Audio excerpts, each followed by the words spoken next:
বারোবিশার লস্কর পাড়ায় জগন্নাথ দেবের স্নান যাত্রাতে অংশ নিলেন সাংসদ মনোজ টিকা। সোমবার পূর্ণ স্নান ও ধর্মীয় আচার অনুষ্ঠানের মধ্য দিয়ে কুমারগ্রাম ব্লকের বারোবিশার লস্কর পাড়া বামন গোস্বামী গৌড়ীয় মঠে জগন্নাথ দেবের স্নান যাত্রা উৎসব পালিত হলো।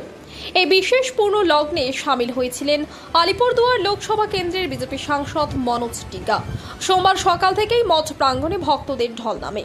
বৈদিক মন্ত্রোচ্চারণ, হরিনাম সংকীর্তন এবং শঙ্খধ্বনিতে মুখরিত হয়ে ওঠে গোটা মঠ চত্বর।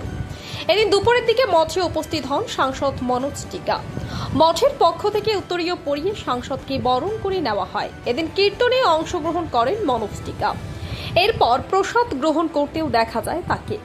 সাংসদ মনোজ টিকা বলেন, জগন্নাথ দেবের এই পবিত্র স্নান যাত্রায় অংশ নিতে পেরে আমি নিজেকে ধন্য মনে করছি। মহাপ্রভুর কাছে প্রার্থনা করি তিনি যেন আমাদের উত্তরবঙ্গ তথা সমগ্র দেশের সমস্ত মানুষের জীবনে সুখ, শান্তি ও সমৃদ্ধি এনে দেন।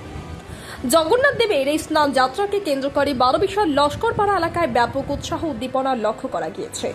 স্নান যাত্রা সুষ্ঠুভাবে সম্পূর্ণ হওয়ায় মঠ পরিচালন কমিটির পক্ষ থেকে প্রশাসন, স্থানীয় বাসিন্দা এবং উপস্থিত সমস্ত ভক্তদের ধন্যবাদ জ্ঞাপন করা হয়। এদিন সাংসদের সঙ্গে উপস্থিত ছিলেন বিজেপির আলিপুরদুয়ার জেলা সাধারণ সম্পাদক বাবুলাল সাহা, বিজেপি নেতা জন সাহা সহ অন্যরা। বিজেপি নেতা বাবুলাল সাহা বলেন, জগন্নাথ দেবের স্নান যাত্রা উৎসবে উপস্থিত থাকতে পেরে খুব ভালো লাগছে।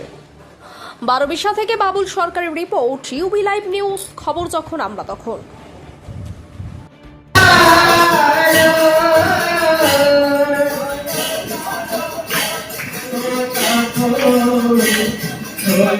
Oh,